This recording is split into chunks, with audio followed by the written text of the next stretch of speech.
BFM Business et Tech & Co présente De quoi je me mêle, François Sorel. Un grand bonjour à toutes et à tous, merci d'être là, bon week-end et bienvenue dans De quoi je me mêle, votre rendez-vous tech, vous le savez, de la fin de la semaine. Toujours ravi de vous retrouver. Alors, en exclusivité et en avant-première, le vendredi midi pile sur la chaîne YouTube de Tech & Co, le podcast audio qui déboule avec le petit module bonus. Et puis après, le week-end, bien évidemment, sur BFM Business à la radio et à la télé. Deux parties, vous le savez, comme à chaque fois pour De quoi je me mêle. Tout à l'heure, en deuxième chapitre, c'est Lionel Paris qui nous rejoindra. Vous le savez, c'est notre spécialiste réseau. Lionel Paris, lui, sa vie, c'est la fibre, le Wi-Fi et le Bluetooth.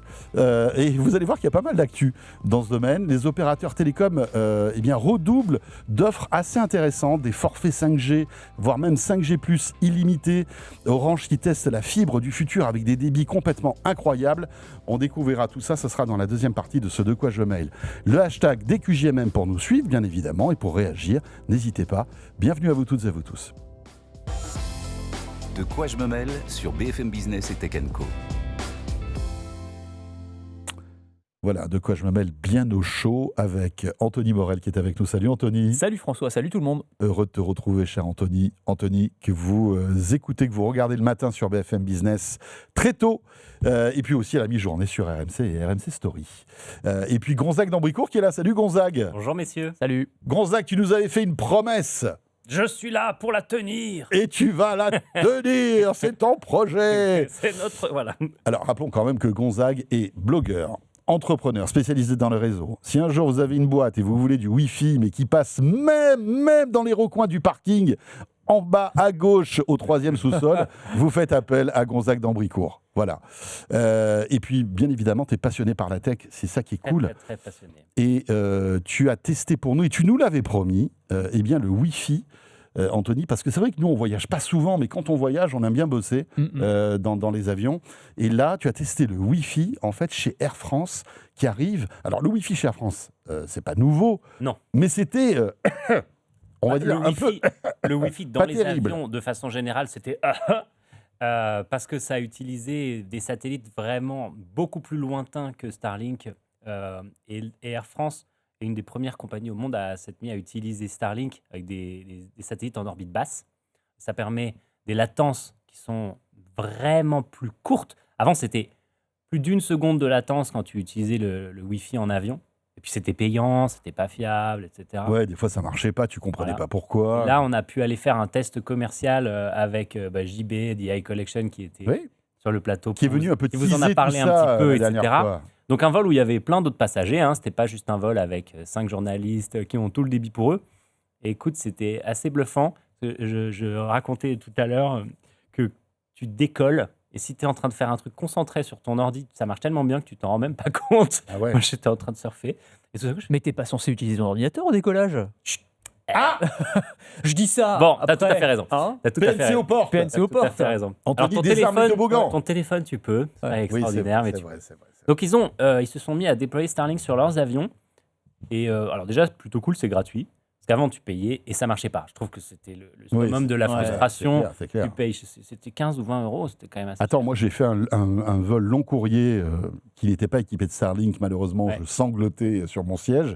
Ça m'a coûté 29 € quand même. Ouais, Bah, voilà. C'était ça. Et il y avait plein d'endroits où ça marchait pas. Mmh. C'était quand on est parti à San Francisco, et si tu veux, à un moment, tu longes l'Antarctique, voilà, et là, plus de couverture réseau, plus de satellites, plus rien, en fait.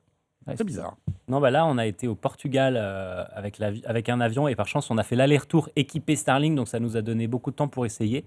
Ça fonctionne donc pendant le décollage et ça ne s'arrête jamais. Alors que l'ancien système, effectivement, dès que Oui, il fallait l'avion que tu... bougeait un petit peu trop, il fallait qu'il se réaligne sur le satellite. Et ça marchait pas au sol, en Non, plus. ça marche pas aussi. Donc là, ça marche ça marche tout le temps. Là, ça marche tout le temps. C'est dingue. Et donc, ils avaient équipé 17 avions au moment où on a fait le vol, et maintenant, il y en a 30. Donc, en fait, ils en font quasiment un par jour. C'est quand même assez rapide. Et ils Ah ont oui, pour donc ambition... on y va au pas de charge, chez Air Il va au France. pas de charge, ouais. Non, je suis assez curieux de cette stratégie, et plutôt cool pour les passagers, parce que c'est d'une part gratuit, alors que c'est un investissement pour eux. Je pense que ça leur coûte au final beaucoup moins cher à utiliser. C'est-à-dire que les satellites géostationnaires, ça coûte une fortune. Donc l'ancien système La data, elle coûte Ouais, très c'est vrai. cher. C'est vrai que Donc, je pense que là, Starlink démocratise en fait le haut ouais, débit je pense que par là, satellite. l'équipement de l'avion coûte beaucoup moins cher. Ouais. Le satellite lui-même, le module qu'on voit, pour ceux d'entre vous qui nous regardent en vidéo, il y a un module sur le toit. Alors déjà, le module Starlink, il est beaucoup plus petit. Si j'ai bien compris, ce qu'on n'a pas vu, on l'a vu sur des avions, mais on n'a pas été dans les ateliers de maintenance, etc. Tu passes d'un truc qui faisait 40 cm de haut à quelque chose qui en fait moins de 10. Ok. Donc même l'avion gagne en efficacité Ouais, c'est ça. et en aérodynamisme. Et tu as des débits jusqu'à 400 mégas, ce qui est Dingue. genre dingue. C'est dingue. Hein, Ouais, on c'est peut dire. impressionnant. Alors, je pense que la stratégie. Alors, je précise juste un truc, parce que tout à l'heure, les États-Unis, je pense que c'est le cercle arctique. Le cercle arctique, Ouais. pardon. Arctique en haut, Antarctique en bas. Ouais, en géo. J'avais un moyen mémotechnique quand j'étais petit, c'est parce qu'Antarctique, il y a plus de lettres, donc ça pèse plus lourd, donc c'est en bas. Ah, c'est pas Trop mal. bien. Voilà, donc j'ai toujours ça en tête. Voilà. Et c'est dingue d'ailleurs parce qu'on se dit, mais pourquoi quand tu pars de Paris pour aller à San Francisco, l'avion monte là-haut? Parce qu'en fait, la rotondité de la Terre fait que les trajets sont plus courts en fait, en passant par l'Arctique. J'imagine, oui, qu'il doit y avoir des raisons Oui, ils font pas ça de pour physique. simplement pour Voilà, rigoler, c'est quoi. pas juste pour le plaisir. Donc Ouais, c'est voilà. ça, c'est ça. Mais alors, ce qui est intéressant, je trouve, c'est dans la stratégie d'Air France, parce que je pense que dans leur idée, c'est aussi de se positionner par rapport notamment au low cost comme une compagnie de luxe, de la même manière que quand tu peux prendre, même en classe éco, tu peux demander du champagne, par exemple, chez Air France, et ben, tu as le Wi-Fi très haut débit gratuit. Et ça fait partie de la prestation qui leur permet aussi de se différencier par rapport à la myriade de compagnies low cost qu'on a aujourd'hui. Alors, il ne faut pas se mentir, c'est gratuit. C'est plus 29 Enfin, euros. tu payes Mais ton tu le billet. payes quand même. Voilà, tu le payes dans le billet de toute façon. Bien Donc sûr. il y a d'une manière ou d'une autre. Et petit, Non, mais je trouve excuse-moi, que c'est- parenthèse, c'est gratuit, mais il faut être abonné Flying Blue. Oui, mais c'est gratuit. Voilà. Non, mais ce que Il je faut veux dire avoir par un là, compte Flying Blue. tu as raison. Mais il récupère de la data, il récupère Ouais. de la donnée Alors, qui a une valeur Et de quand la même. fidélisation. Je sais Et de la pas. fidélisation, C'est aussi si tu ça, veux. bien Tu sûr. vois, donc évidemment, c'est gratuit. C'est évidemment Mais- pensé d'un mais point de c'est- vue marketing. Il y a pas C'est- de. il y a- Tu il y a- rentres il y a pas dans de- l'avion et tu te connectes au Wi-Fi. Non, tout à fait. Ça, c'est vrai. Il faut avoir un compte Flying Blue qui est gratuit. Je pense pas que ça leur amène beaucoup plus de données que ce qu'ils ont déjà. J'en sais rien, hein. Mais en fait, quand tu voles dans un avion, ils ont déjà ton nom, prénom, ta date de naissance et souvent ton adresse. Je sais pas ce qu'ils y gagnent. Mais je pense vraiment c'est que l'infrastructure, elle coûte moins cher à opérer. C'est un calcul Et puis- mathématique et financier plus de Non, puis le positionnement. gain- dont puis- tu parles. et puis ouais, non, mais le gain qualitatif est tellement énorme. Ouais. Je pense que c'était aussi le truc, c'est il fallait qu'ils passent à ça parce que Ouais. tu l'expliquais très bien. C'est entre utiliser des satellites qui sont à 36 000 km de la Terre et utiliser des satellites qui sont à 500 km et qui vont te donner un temps de latence qui est quasiment inexistant. Ouais. Bah, en fait, il y a un moment, le produit est tellement supérieur en termes de qualité pour l'utilisateur final que si ça leur coûte en plus, pas plus cher, voire moins cher, c'était juste une évidence. Et voilà, il faut juste équiper les avions. Alors, faut équiper une flotte d'avions, j'imagine, ça prend du temps et que ça va pas se faire non plus dans Un les- jour dans par les 3 avion. mois. Un jour Et- par avion. Ouais, et ils ont, sauf erreur, environ 270 avions.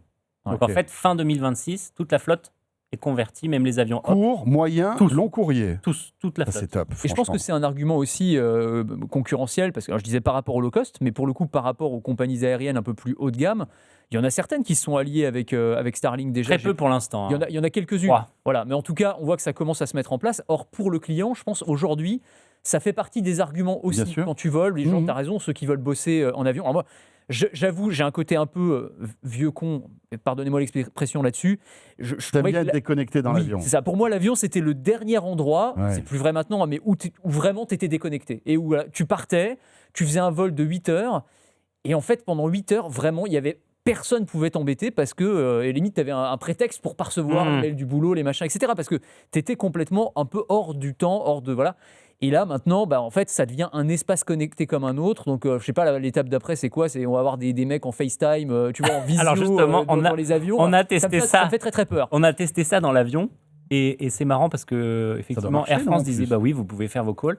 Je dis attends, j'espère qu'on va pas se retrouver avec un voisin Oh là là. qui fait son call. Parce qu'au final, une cabine d'avion c'est quand même assez bruyant. Oui, bien Et sûr. ça Et puis, incite à parler fort. et puis en écho, la promiscuité fait que tu participes à la réunion Teams, quoi. T'es à Exactement. côté, tu y Mais es, on l'a hein. testé en tout cas. Coucou, c'est moi. On l'a l'enfer. testé, les garçons avec qui on était ont même fait du jeu vidéo en ligne. Alors il y a jusqu'à 100 millisecondes de latence, ce qui est 10 fois moins que le satellite d'avant. Hein, donc c'est vraiment, en fait, c'est dur à expliquer, mais la sensation que tu as de ces 10 fois moins, elle est vraiment. Mais t'as l'impression d'être C'est à la folle. maison. Tu en surfes fait. comme à la maison. Ouais, c'est ça qui est dingue. Tu surfes Et du comme à coup, la tu maison. vas pouvoir avoir aussi accès à tous les services de streaming, ça, par rapport aux écrans de divertissement qu'on a peux. aujourd'hui dans les petits sièges. Alors moi, avec j'ai un certain testé nombre de quand films j'étais dans l'avion, préenregistrés. là, j'ai fait dans le vol de test aller-retour, j'avais en parallèle Molotov, YouTube et Netflix sur mon même ordi. Évidemment, personne ne fait ça dans la vraie vie, mais ça fonctionne. Ouais. Sachant l'avion était rempli, hein. Donc il y avait d'autres gens qui se servaient du Wi-Fi. Oui, donc il y a de la capacité, on va dire, Ouais, c'est il y ça. a 400 mégas par antenne. Ouais. Et en fait, selon la taille de l'avion, donc antenne Starlink installée sur l'avion, et selon la taille de l'avion, ils vont en mettre une ou deux. Et après, pour réceptionner et se connecter au réseau Starlink, qui sont en fait donc des satellites en orbite basse, qui eux-mêmes sont reliés par laser. Ouais, c'est un truc de dingue. Et après, dans l'avion lui-même, ils mettent des bornes Wi-Fi, on appelle, ce que les gens appellent beaucoup des répéteurs ou des routeurs Wi-Fi à terme, à tort, mais donc une borne Wi-Fi qui diffuse le signal Wi-Fi dans l'avion. Ouais. Ça, selon la taille de l'avion, il y en a plus ou moins. Il y en a plusieurs, ouais, Voilà. c'est clair. Après, moi, je me dis, est-ce que c'est pas une stratégie de la part d'Air France de transformer la cabine? Parce que finalement, tu prépares, tu te mets un bon Wi-Fi. Ok, on a tous un smartphone, on a tous une tablette, un PC. Peut-être que demain, tu n'auras plus d'écran dans les sièges. C'est une question qu'on a Tu vois abordée ce que avec je veux eux dire sur l'IFE, c'est-à-dire l'entertainment à bord, c'est le petit écran qui permet de regarder les Juste films. avant que tu nous dises leur réponse, mais imagine les économies qu'ils feraient. Déjà Énorme. d'investissement. Énorme. Le poids carburant, en moins. En Parce que carburant, tous ces ouais. trucs-là, ça pèse Bien sûr. énormément. Il faut des serveurs. Le câblage des- dans les sièges. Exactement. Et finalement, tu vas avoir quoi? Peut-être 1% des gens qui vont se plaindre parce que, voilà. Mais aujourd'hui, tu peux recharger ton téléphone. Tu as du bon Wi-Fi. Tu es le roi du monde, en fait. Ouais. Tu n'as plus besoin d'écran. Alors IFE. déjà, ils font une économie de carburant parce que donc ils sont passés d'un truc, c'est plusieurs kilos, centaines de kilos d'économie de matériel sur le toit. Ah, parce que c'est plus léger en Ah plus. ouais. Beaucoup plus léger. Ok. Vraiment, en fait, l'ancien truc de satellite, il faut s'imaginer un peu comme un satellite à la maison, stabilisé, donc c'est sur des moteurs, qui les tournent en permanence pour les orienter Oh là là, vers les laisse satellites tomber. dans le ciel, alors que les antennes Starlink, c'est un truc plat qui ne bouge plus. C'est presque chiant comme Ouais, c'est simplement Ouais, chiant, quoi. ouais, c'est c'est une ça. plaque Ouais, c'est une plaque. qui capte. Et l'ancien truc devait être stabilisé, Ouais, machin, ouais. donc c'est très très compliqué, ça marchait jamais. Et donc ils font une économie sur le poids. Donc ça veut dire qu'ils économisent en carburant aussi, parce qu'il y a moins de traînées. Mais oui. Ouais. Donc, Ça, c'est et si énorme. tu enlèves au moins 1 kilo par siège d'écran et de Mais matos, quand tu leur as posé la question ou pas sur. Sur justement, est-ce que la stratégie, c'est d'enlever après les écrans Alors, etc. ils n'ont pas exactement dit pour l'instant qu'ils voulaient enlever les écrans. Déjà, il y a des avions où il n'y en a pas, hein, sur les courts et moyens courriers. Parfois, Ouais. tu n'as pas d'écran. Ouais, c'est clair. En revanche, ce que j'ai compris, c'est qu'ils veulent ensuite faire des partenariats autour du Wi-Fi, et notamment sur la diffusion de contenu. Donc, si j'ai bien compris, il y en a un qui arrive avec un gros éditeur qu'on connaît bien, avec un logo en forme de fruit. Apple TV. Peut-être. Ok.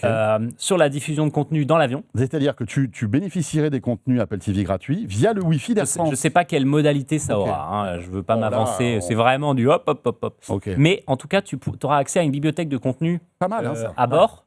Et effectivement, comme tu le dis, les gens, ils sont déjà équipés. Ouais. Et en plus, ils ont déjà l'abonnement. Donc, c'est un peu comme quand tu arrives dans un hôtel et qu'il y a une offre de télévision à la demande dans l'hôtel. Oui. Tu n'as peut-être pas envie de payer 15 balles pour un film pourri quand tu as déjà ton abonnement. Non, mais imaginez parce que effectivement, c'est de l'investissement pour Air France, mais je pense qu'il y a le coup d'après.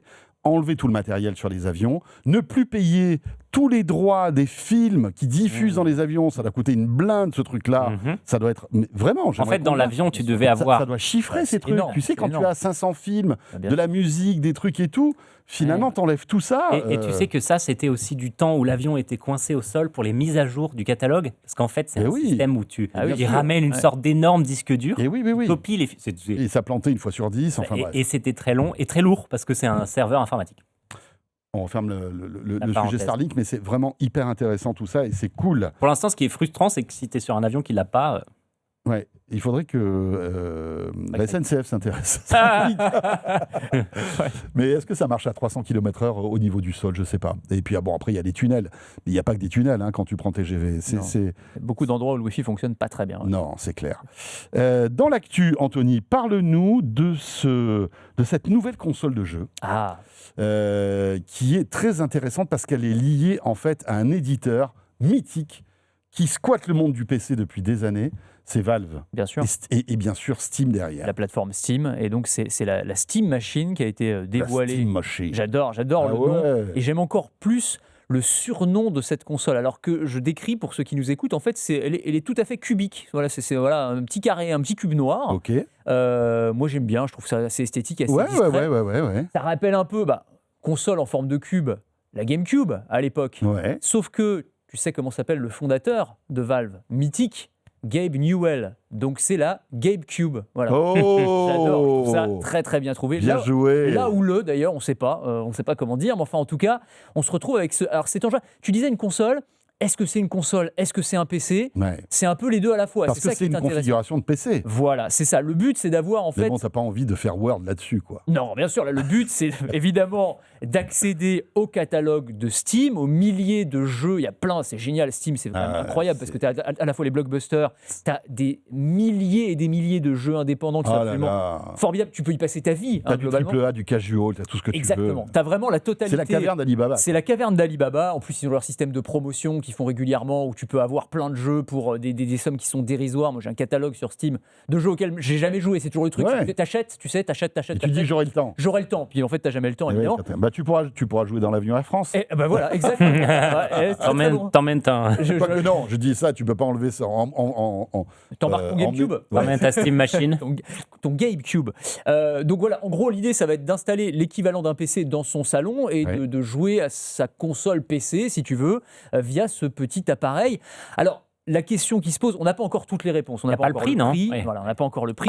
Mais attendez, c'est quand même un élément un peu important. Voilà, parce que ça peut être la douille assez rapidement, évidemment. On n'a pas encore tous les specs non plus, si ce n'est que l'un des pontes de Valve a dit que ce petit appareil serait plus performant que 70% des PC sur le marché. Alors, sur le marché, ou plus précisément 70% des PC qui se connectent actuellement à Steam, parce qu'ils ont une sorte de benchmark, ils savent qui se connecte, quel type d'ordinateur se connecte, et donc ils sont capables de dire, bah voilà, nous, notre... Après, ça veut tout dire et rien dire, parce que sur Steam, tu peux jouer à des jeux casual, même si tu n'as pas de carte graphique. Exactement. Tu vois ce que je veux dire, donc c'est un peu... Tu as tout à fait raison, et c'est ce qui leur a été critiqué, c'est ce qui a été critiqué quand ils ont donné ce chiffre de 70%, en disant, oui, enfin, tu peux te connecter avec un petit PC de base, il y a sûrement plein de gens qui font ça, évidemment. Et en réalité, c'est pas très significatif.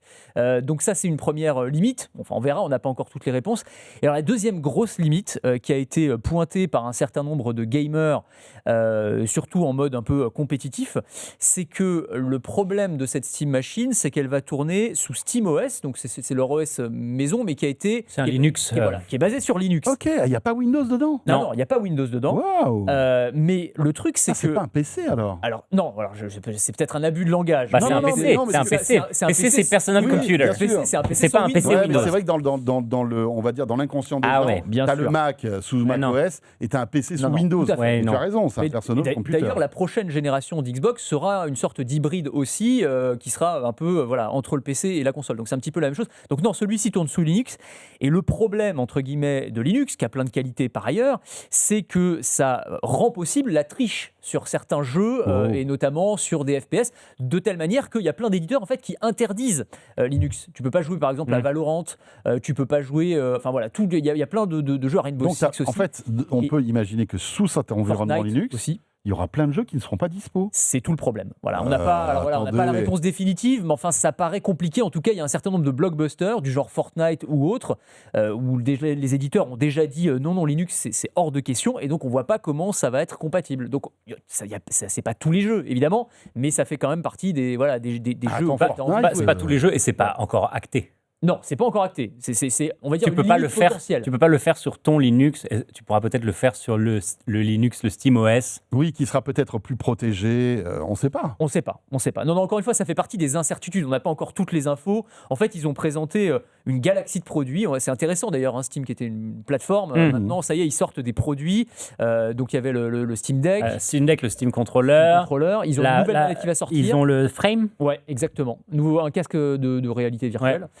Et puis donc cette console, alors moi qui m'intrigue pas mal, hein, je dois dire, moi je serais assez client, j'aime bien. Non mais c'est cool, t'imagines, t'as une bonne télé, tu te connectes ça tout, ça te fait une console, ça devient un concurrent de la PS5. Et alors c'est rigolo parce que... moins performant, je dis juste d'un mot, mais ils disent quand même que ce sera moins performant d'un point de vue specs, là encore, hardware qu'une PS5.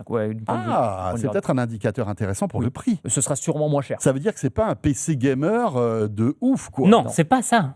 C'est ce qu'ils disaient, c'est qu'en fait, ils essayent d'être mieux ou équivalent que les specs du parc qu'ils ont. Mais c'est impossible d'être financièrement accessible et de faire mieux. Enfin, ça coûte tellement cher, les GPU. Et on en saura plus quand? Là, dans les semaines et les mois qui viennent, il Ok. n'y a pas eu, Il n'y a pas de date de sortie. Non, on n'a pas Pour encore. l'instant, tout ça est un peu. Ça reste encore un peu fou, mais on a vu quand même les images de la console, donc on sait que c'est Oui. c'est un vrai produit. Mais quoi. par exemple, sur la fiche technique du produit sur leur site, il y a une grosse étoile avec marqué. Les caractéristiques sont susceptibles de changer. Ok, oui, d'accord. C'est Pour plus, tout. c'est plus encore du concept que du produit Ouais. final. C'est du prototype, on va dire. Voilà. Ça existera en portable aussi ou pas Je pense que ça a vocation à être plutôt une console de salon. Après, pour le portable, tu as Ouais. plus le Steam Deck, justement, qui a cette vocation-là. Mais là, je le vois plus comme effectivement une console de salon, avec l'idée que tu Après, n'as pas envie ouais. d'avoir une tour de PC dans ton salon, donc tu as ce petit objet qui peut se glisser très facilement, qui est relativement design et Ouais, discret. ouais. Quoi. Après, Comme la- le Steam Deck est déjà basé sur cet OS, donc on peut imaginer que Ouais. c'est vraiment une fusion. Après, l'alternative, c'est d'acheter un mini PC un peu boosté avec une bonne carte Ouais. graphique, etc. Et tu t'installes Steam et tu peux déjà avoir à peu près l'équivalent. Ouais. Là, sans les. Mais surtout, dans ce cas-là, tu as intérêt à acheter un mini PC avec Windows. Oui. Si tu veux avoir le meilleur des deux mondes, à C'est ça. savoir une machine que tu peux utiliser Oui, pour travailler. bien sûr, bien sûr. Alors, je ne dis pas qu'on ne peut pas travailler sur Linux, je vais me faire tomber dessus dans les commentaires. Non. C'est possible. Mais par exemple, il y a encore beaucoup d'entreprises dont les logiciels ne marchent que sous Windows. Bon, en tout cas, intéressant. Ouais. À suivre. Pour tous les fans de jeux vidéo, c'est plutôt cool. L'actualité récente, c'est la sortie. Vous savez qu'il y a une bataille en ce moment sur les IA qui est phénoménale. Et Google vient de répondre, en fait, à ChatGPT 5.1 avec Gemini 3. Qui visiblement explose. Alors, parce que vous savez qu'il y a des benches, c'est un peu, on parlait de jeux vidéo il y a un instant, c'est pareil. Mm. Il y a des benches sur, on va dire, la pertinence de l'IA avec des tests très poussés, etc. Anthony, Gemini 3, a priori, ça cartonne. C'est au moment où on enregistre l'émission, parce que ça avance très très vite, c'est l'IA générative la plus performante du monde. Voilà, on peut le dire comme ça. Parce que c'est exactement ce que tu dis, François. Il y a la communication et le marketing de tous ces grands groupes tech qui nous présentent des nouveaux modèles semaine après semaine. Et donc on peut se dire, bon, c'est de la com. Et puis il y a les benchmarks, c'est-à-dire il y a les tests standardisés qui sont en fait indépendants et qui sont les mêmes pour tous les modèles. Et on voit lesquels sont les plus performants. Et c'est vrai que sur un certain nombre de ces indicateurs, eh bien, la version 3 de Gemini explose la concurrence, tout simplement, sur le raisonnement académique, sur la résolution de problèmes de maths complexes, sur la compréhension et l'analyse d'images. Enfin voilà, tout un tas d'indicateurs. Alors il y a quelques éléments et quelques démos qui ont été réalisés par Google que je trouve assez intéressantes, sur par exemple la capacité de vision et de compréhension de l'environnement de l'IA, de Gemini, où par exemple tu lui fais filmer un match de tennis. Et il va analyser le match de tennis et il va te trouver tes forces, tes faiblesses et te faire un plan d'entraînement personnalisé pour t'améliorer. Donc il y a ce côté analyser et donner des conseils à partir de l'environnement qui t'entoure. Ça, je trouvais ça assez intéressant. Tu as toute la partie vibe coding, ce qu'on appelle. Alors ça, c'est le mot très à la mode, le vibe coding. Donc c'est le fait de pouvoir coder des applications ou des jeux en langage naturel sans avoir besoin donc de savoir coder. Et les démos, là encore, tu lui demandes de te fabriquer un petit jeu à la demande et il va te faire GTA 6, évidemment, mais il va te faire un mini-jeu assez... S'il fait GTA 6 avant que le jeu officiel Ce serait fort. sort, alors là, franchement, bravo Gemini. Là, sur les benchmarks, très très fort. Ah ouais, Vraiment bravo. incroyable. La Non, alors, les autres IA savent le faire aussi, mais visiblement, Gemini a encore un petit peu d'avance là-dessus. Alors, il y a un dernier truc que j'ai trouvé très marrant. Il y a un test standardisé, alors que je ne connaissais pas. C'est en fait, on demande à une IA de gérer une entreprise virtuelle. Et on essaye de voir laquelle va générer le plus de profit. Vending Bench. Oui, exactement. Voilà. Moi, je ne connaissais pas, je trouve ça génial. Et donc, en fait, ils ont fait faire ce test à Gemini 3, et Gemini 3, visiblement, gagne beaucoup plus d'argent virtuellement que les autres donc, IA. il arrive à mieux organiser son entreprise. Ouais, c'est ça exactement ça. Et donc, en gros, là, on entre dans l'ère de l'IA agentique. Donc, l'idée que l'IA va pouvoir réaliser des tâches pour nous. Donc, pourquoi pas, on pourrait lui déléguer les tâches au sein d'une entreprise. Et l'IA peut, comme ça, gagner de l'argent potentiellement. Donc on voit qu'en tout cas, sur un certain nombre d'indicateurs, c'est vrai que là, ils ont fait très très fort Google pour rattraper. Alors, Gemini 2.5 était déjà très performant, mais... Gemini 2.5 n'était pas performant sur le Vending Bench. Sur le Vending Bench, Gemini 2.5 faisait $573 de chiffre d'affaires, là où ChatGPT et Sonnet de Claude faisaient quelques milliers de dollars. Et Gemini 3 a fait $5 000. Ils ont explosé le chiffre d'affaires généré sur le bench. C'est top, ça, quand même. Je veux une IA, moi, qui gère une entreprise pour moi. Attends, c'est génial. Attends, évidemment. On va tous devenir riches. Moi, je les utilise au quotidien, les IA. Alors, je n'ai pas encore beaucoup utilisé Gemini 3 parce que c'est sorti hier. Donc, Et puis en plus, Laissez-moi ce dormir. que j'ai compris, c'est infusé dans tous les produits Gemini. infusé dans Enfin, tous les produits. Google, c'est pardon. infusé dans tous les produits et c'est multimodal. Il y a des IA qui sont spécialisées sur certaines tâches. Donc, par exemple, ils avaient lancé Nano Banana qui ne fait que des images. Et là, avec Gemini 3, déjà, ils ont Gemini 3 Pro, Gemini 3 Pro DeepThink qui pense plus longtemps et qui est encore plus fort que Gemini 3 Pro. Enfin, ils ont déjà plus fort que leur propre modèle. C'est un sujet, on en parle à chaque fois, c'est un sujet sociétal de dingue parce que la transformation sur les emplois, on ne peut pas l'ignorer. Bien sûr, il y a des gens qui font des grosses annonces et qui reviennent en arrière en disant oui, on va licencier 10 000 personnes, puis finalement, mais c'est vrai qu'il y a un truc pour les bullshit jobs et certains Mais tu emplois vois, tu as travaillé longtemps dans une boîte justement de réseau. Ouais.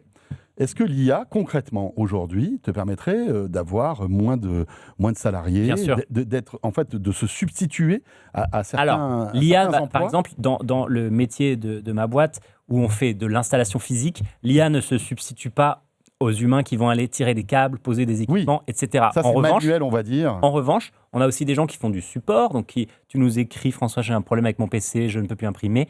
Là, l'IA, et j'utilise sur d'autres produits des outils de support augmentés à l'IA, te permet d'avoir du monde en moins dans ton équipe de support. Et c'est pas stupide. Enfin, je veux dire, quand toi, t'es client, parce que ça nous est tous arrivé, hein, franchement. Moi, pas plus tard que la semaine dernière, j'ai appelé un service, un SAV, j'envoyais des mails, je voyais que c'était l'IA qui répondait, mais c'était stupide, quoi. Ouais. En fait, c'est Là, stupide. c'était Gemini C'est- 0.1. C'est quoi, tu vois. stupide si c'est mal fait. C'est stupide si c'est mal fait. Ouais, mais c'est tellement déceptif Et c'est souvent mal fait. que c'est rageant et que le consommateur C'est est souvent mal fait. dégoûté, quoi. Mais en tu vois. fait, là où c'est incroyable par rapport à un humain, alors ça peut faire deux choses. Ça peut augmenter un humain, donc l'aider à te répondre mieux. Et moi, je trouve que ça, c'est génial. Mais si on est d'un point de vue purement capitaliste, les gens, ils ont envie de payer moins de salariés. Hein. C'est Ouais, un bien coût dans sûr. ta boîte, tu essayes d'augmenter tes marges. Je dis pas qu'il faut le faire, mais bon. Non, mais par exemple, tu peux avoir le chef de la hotline qui va gérer peut-être 10 IA et dès que ça commence à déconner dans les Ouais. réponses et tout, il prend le relais. En fait. Ouais, Ma Absolument. vision C'est ça, tu vois. idéaliste, c'est me dire, ça va permettre à quelqu'un de mieux se concentrer sur ton problème et de mieux t'aider parce qu'il aura toutes les infos, il ou elle aura toutes les infos pertinentes. Mais si tu réagis en mode full IA et qui gère tout, en fait, tu peux donner à l'IA l'accès à distance à la machine du client, donc savoir ce qui se passe Ouais. sur cet ordinateur, au logiciel qu'ils ont installé, aux licences qu'ils ont achetées, aux dernières factures qu'ils ont avec toi, pour donner du contexte à toute vitesse, puisque cette machine, elle peut consulter toutes ces infos en 5 secondes, versus toi pour aller ouvrir les factures, où est-ce qu'on en est? Des minutes. Non, mais Donc, je pense que tu peux avoir l'un avec l'autre en fait, c'est ça. Alors, C'est ce il y a que je dis. toujours voilà, Mais- en fait, il y a toujours le débat entre salariés augmentés ou salariés remplacés. Mais je pense que, tu vois, typiquement sur le service après-vente, on dit oui, c'est les boulots qui vont être remplacés le plus facilement. Je pense qu'effectivement, il va y avoir des destructions de postes. Mais tu auras toujours besoin quand même d'un humain qui sera sûrement accompagné d'une équipe d'agents qui fera très très vite, d'agents IA, hein, je parle, qui fera le boulot très très vite, comme tu le dis, parce que ça a une capacité d'analyse que évidemment l'humain ne peut pas être compétitif face à ça. Simplement, l'humain, le client qui est en face de toi, il a envie de parler à un humain. Moi, j'ai eu la même expérience que toi, pas plus tard que ce matin. J'ai appelé une marque de chaussures, voilà, de chaussures de sport, Ouais. parce que j'arrivais pas à passer ma commande, etc. Et le voicebot était absolument nul, Oui. incompétent, et j'étais hyper énervé. J'étais voilà, Non, mais les là- mecs, ils là, réduisent les l'expérience coûts, client- mais en fait, c'est au détriment de l'expérience client. Et il y a un certain nombre de marques qui sont revenues en arrière. Quand on Mais dit bien voilà, on a essayé de passer au tout IA, et au final, on se rend compte que l'humain, les gens ont envie de parler avec un être humain. Et il Donc, s'en dégagera aussi du coup une expérience un peu premium, c'est d'être une boîte où tu fais affaire avec des humains. Ouais. Et pour en revenir à Gemini 3, Ouais. il y a aussi un point qui est intéressant, c'est la personnalité qu'ils ont voulu lui donner, qui est une personnalité un peu en opposition avec celle de ChatGPT. Hein, ChatGPT, et c'est une critique assez récurrente, c'est un côté lèche-bot. Oui, un peu hein. trop Ah ouais, rond, tout le temps d'accord et- avec toi. Tout le temps d'accord Quelle avec toi. merveilleuse idée! Voilà. Waouh. Elle m'a toujours Vous voulez fait arroser confiance. vos plantes avec du feu? Mais c'est génial. Pourquoi personne n'y a pensé avant? C'est ça. Et puis après, elle nuance quand même tout. Je pourrais quand même vous donner Oui. quelques conseils pour Ouais. optimiser le processus. Utiliser un peu d'eau. En fait, quelqu'un d'hyper poli, quoi, trop poli. C'est ça, un peu trop poli pour être honnête parfois. Ouais. Et donc, par exemple, voilà, tu lui dis, qu'est-ce que tu penses du texte que j'ai écrit? Et elle va dire, ah, c'est formidable, incroyable. Je peux t'aider à remanier certains passages. Là où Gemini 3 sera programmé pour être beaucoup plus direct dans ses Il te dit, réponses. c'est de la merde. Bah, c'est un peu ça. Non, On va recommencer. sans aller jusque là, mais c'est voilà. Bon, c'est un peu, c'est un peu brouillon. C'est pas très structuré. Ah oui, carrément, il va critiquer, enfin critiquer. De manière constructive, tu Oui, vois. bien Et puis sûr, après, bien sûr. encore une fois, tout est paramétrable. Si tu demandes à l'IA d'être plus sympa avec toi, Oui, elle sera oui. sûrement plus sympa. De la même manière que si tu demandes à ChatGPT d'être un peu plus direct et un peu plus cash, il sera un petit peu plus cash. Mais il y a cette notion quand même que voilà, l'IA béni oui qui te pose toujours dans le sens du poil, c'est pas forcément ce qu'il y a de plus optimal. Sachant que ce qui est intéressant, c'est que OpenAI avait essayé lui aussi quand ils ont lancé GPT-5, ils ont essayé de faire ça. Ils ont dit on va avoir des quelque chose de beaucoup moins chaleureux. Et voilà. ça, tu te rappelles, ça avait été Là, c'est ça. Ils se sont fait taper sur les doigts, c'est-à-dire que les gens ont envie, en fait, en majorité, pas tout le monde, mais d'être flattés, d'être cajolés. Et donc voilà, on verra pour Google ce que ça donne. Mais c'est un gros risque et ça déborde sur l'étude du MIT dont tu parlais. Qu'on évoquera tout à l'heure dans le module bonus. Oui, absolument. Il nous reste 2 minutes, j'aimerais qu'on termine sur un sujet capital, les amis, qui est sans doute le plus important de cette fin d'année, c'est les chaussettes. En même temps, à Noël, les chaussettes. C'est vrai, mais des chaussettes à 250 €, les amis, ça n'arrive pas tous les jours. Normalement, tu mets le cadeau dans les chaussettes. Mais là, peut-être que les chaussettes sont le cadeau. Les chaussettes sont le cadeau. Raconte-nous cette histoire, Anthony. Surtout que c'est 250 € la chaussette, pas la paire de chaussettes. Ah, ça va. Cela dit, t'en as besoin que d'une. Personne ne pense. C'est pas une chaussette qui va au pied. Alors, elle ne va pas au pied, c'est une chaussette pour iPhone. Voilà, donc une chaussette. Je sais même pas, je pensais pas prononcer cette phrase. Tu vois, je me voyais en train de prononcer la phrase. Ouais, tu te dis, waouh, voilà. jusqu'où je vais aller. Voilà, jusqu'où je vais aller et jusqu'où Apple va aller, puisque c'est eux qui commercialisent cet accessoire de mode avec c'est Issei Miyake. Alors, je suis pas très connaisseur, donc je sais pas si ça se prononce bien comme ça. Et en gros, pour le décrire pour ceux qui nous écoutent, alors ça ressemble vaguement à une chaussette, mais alors qui se porte en bandoulière. Ah oui. Il y a 2 versions, je crois. Oui, alors il y a une version bandoulière et une version un peu sac à main. Voilà, c'est ça. Donc tu la portes comme tu veux et donc elle est extensible et donc tu mets ton téléphone dedans. Il y a des modèles multicolores. Donc voilà, ils ont commercialisé ça un peu en exclusivité. Il n'y en aura pas pour tout le monde. C'est déjà en rupture de stock, à 250 balles la chaussette quand même, et qui te donne quand même l'air d'un... je sais pas, après, je ne suis pas spécialiste de la mode non plus. On peut donner notre avis. Moi, je trouve ça pas joli, pas beau. Je trouve ça... voilà. Moi, j'ai cru voir le maillot de bain de Borat. Oui, mais tellement ça, mais c'est exactement ça, t'as raison. C'est vrai, ça, t'as raison. Tu peux peut-être le porter comme ça d'ailleurs. Hein. Pas personnellement, non, mais. Non, je dis d'une manière générale. En plus, c'est pas la saison, il fait un peu frais. Mais t'as raison, c'est exactement ça. Mais oui. Je peux plus, je peux plus ne pas le voir. Le dévoir. Ouais. C'est ça. Non, c'est exactement ça. Mais c'est intéressant. Alors, c'est intéressant parce que il y a cette stratégie d'Apple, alors qui est de vendre des accessoires parfois hors de prix. Ça rappelle le petit, vous vous souvenez, la petite lingette là pour nettoyer son téléphone qui vendait 25 balles. Je sais plus comment elle s'appelait, la petite lingette avec la pomme. Oui, c'était le centimètre carré de tissu le plus cher au monde. Exactement. Je m'en souviens très bien. Alors j'ai cherché les accessoires un peu dingues d'Apple. Alors il y en a un que je ne connaissais pas. Je sais que Gonzague connaît très bien Apple. Peut-être que tu vois, tu étais au courant. Oula. C'est les roulettes pour Mac Pro. Ah oui. Ah non. Les roulettes pour Mac Pro. C'est-à-dire que pour le Mac Pro, donc la râpe à fromage, là, tu sais, ils te vendent... $500. Ouais, c'est 800 balles. Ah, pardon. Ouais. Oui. Ah, je suis trop... Je suis...